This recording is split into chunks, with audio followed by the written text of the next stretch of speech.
Kisah Satrio Piningit.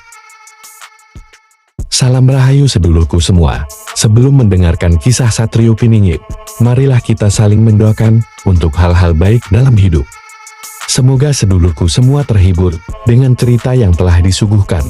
Jangan lupa untuk support channel ini. Anda boleh memberikan like, komentar, dan subscribe, juga berkomentar dengan bijak dan baik. Apabila kalian tidak suka, boleh berhenti untuk menonton. Terima kasih. Konspirasi Satrio Piningit. Pada masa pemerintahan yang penuh gejolak, Indonesia dilanda ketidakpastian.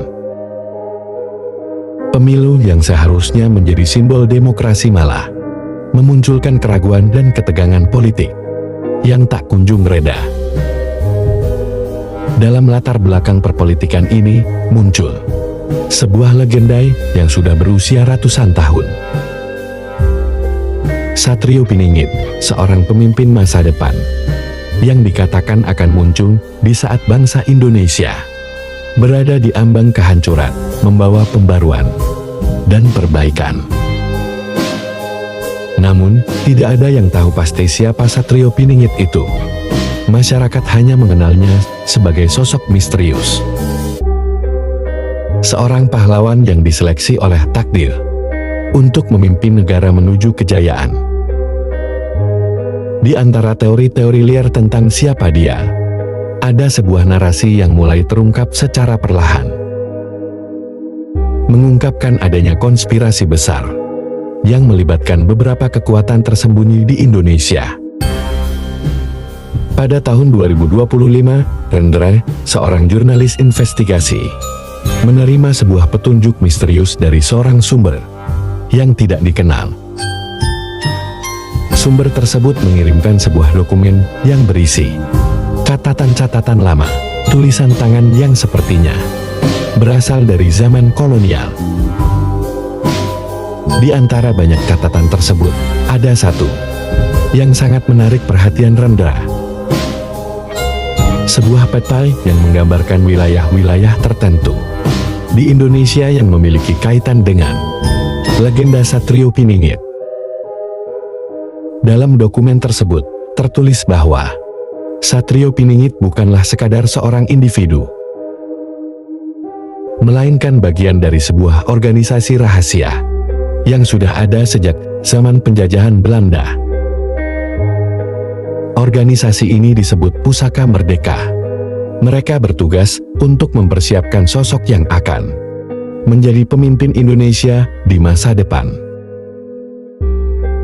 Seorang figur yang akan membawa negara ini keluar dari krisis. Rendra terkejut, sebuah konspirasi yang tersembunyi di balik legenda yang melibatkan para elit politik, pengusaha besar, bahkan beberapa generasi pemimpin yang sudah berkuasa di Indonesia. Namun, semakin dalam Rendra menggali, semakin banyak pula pertanyaan yang muncul. Siapakah Satrio Piningit yang sesungguhnya tanda tanya? Apakah dia benar-benar ada, ataukah hanya sebuah mitos yang diciptakan oleh kekuatan-kekuatan tersembunyi untuk mengendalikan masa depan Indonesia? Rendra mulai melacak jejak-jejak yang ditemukan dalam dokumen tersebut. Investigasinya membawanya ke sebuah organisasi yang sangat berpengaruh di Indonesia, yang dipimpin oleh orang-orang dengan latar belakang kekuatan ekonomi dan politik yang besar. Organisasi ini ternyata sudah mempersiapkan calon-calon pemimpin dari kalangan tertentu yang dipilih berdasarkan keturunan dan darah bangsawan. Namun, seiring berjalannya waktu, organisasi tersebut menyadari bahwa kekuatan politik yang mereka bangun ternyata mulai terancam oleh sebuah ancaman baru. Rakyat Indonesia yang semakin sadar akan hak-haknya, protes-protes besar, gerakan-gerakan massa, dan ketegangan sosial yang meningkat membuat para elit khawatir bahwa kekuasaan mereka akan segera runtuh. Di tengah kekacauan ini, muncullah sebuah sosok yang mereka harapkan dapat menyelamatkan keadaan, yaitu Satrio Piningit. Namun, Rendra menemukan bukti-bukti bahwa mereka yang selama ini mengendalikan pemilihan calon pemimpin ternyata juga bermain dengan dua sisi mata uang. Mereka berencana untuk menjadikan Satrio Piningit sebagai boneka mereka dengan menggunakan cara-cara yang tidak pernah dibayangkan oleh publik. Satrio Piningit yang sebenarnya dalam versi mereka hanyalah sebuah peran yang harus dimainkan oleh seseorang yang bisa dikendalikan sepenuhnya. Rendra berusaha menemui beberapa orang yang pernah terlibat dengan organisasi Pusaka Merdeka. Tetapi semakin dalam ia menggali, semakin banyak pula penghalang yang datang. Beberapa kali ia mendapat ancaman dan orang-orang yang ia temui hilang secara misterius. Rendra mulai merasa bahwa ia sedang berada di ujung jurang yang sangat dalam, dan jika ia terus menyelidiki, hidupnya mungkin dalam bahaya. Namun, ada satu petunjuk terakhir yang ia dapatkan. Seorang mantan pejabat tinggi yang sudah pensiun, yang dahulu terlibat langsung dalam organisasi tersebut, memberikan informasi yang sangat mengejutkan. Ternyata, konspirasi Pusaka Merdeka telah berjalan lebih jauh dari yang ia bayangkan. Mereka telah menyiapkan calon-calon pemimpin dari kalangan yang benar-benar tidak terduga. Anak-anak para elit yang selama ini bersembunyi di balik nama-nama besar. Rendra menemukan bahwa Satrio Piningit yang selama ini dianggap sebagai pemimpin besar yang akan menyelamatkan Indonesia sebenarnya adalah sebuah nama yang sengaja diciptakan untuk mengalihkan perhatian publik. Sosok yang akan diangkat sebagai Satrio Piningit hanyalah seorang tokoh boneka yang dipilih dari kalangan anak-anak yang lahir dalam keluarga-keluarga elit yang telah diprogram sejak kecil untuk memimpin dan mengendalikan massa tanpa disadari oleh rakyat.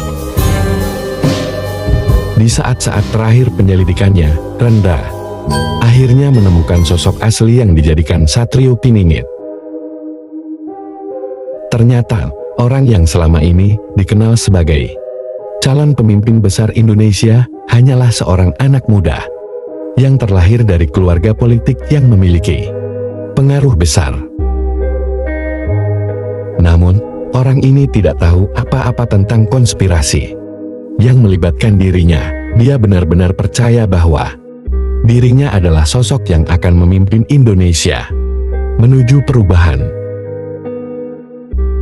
Rendra merasa cemas karena ia tahu jika informasi ini bocor, seluruh sistem politik Indonesia bisa hancur. Namun, ia juga tahu bahwa ia harus membeberkan kenyataan ini kepada publik. Untuk itu, ia mulai mengumpulkan bukti-bukti, meskipun tahu bahwa hal itu bisa berisiko besar. Pada akhirnya, Rendra menyadari satu hal. Satrio Piningit bukanlah satu sosok yang akan datang dan menyelamatkan Indonesia. Sebaliknya, ia adalah sebuah konsep yang diciptakan UNTUK, mempertahankan kekuasaan lama yang tersembunyi di balik bayang-bayang. Namun, meskipun mereka dapat mengendalikan sosok yang akan memimpin, mereka tidak dapat mengendalikan tekad rakyat yang semakin cerdas dan sadar akan peran mereka dalam menentukan masa depan bangsa. Cerita Rendra tentang konspirasi ini pun akhirnya sampai ke tangan publik. Namun, jalan menuju perubahan tidak akan pernah mudah. Bagi sebagian orang, Satrio Piningit tetap akan menjadi simbol harapan. Bagi yang lainnya, Satrio Piningit adalah bukti bahwa kekuatan besar tetap ada di balik layar, menggerakkan setiap langkah bangsa ini. Gerakan ketersembunyiannya sampai saat ini tidak ada satupun yang mengetahuinya, hanya orang-orang tertentu yang tahu akan sepak terjangnya. Dan bisa jadi dia ada di dekat kalian.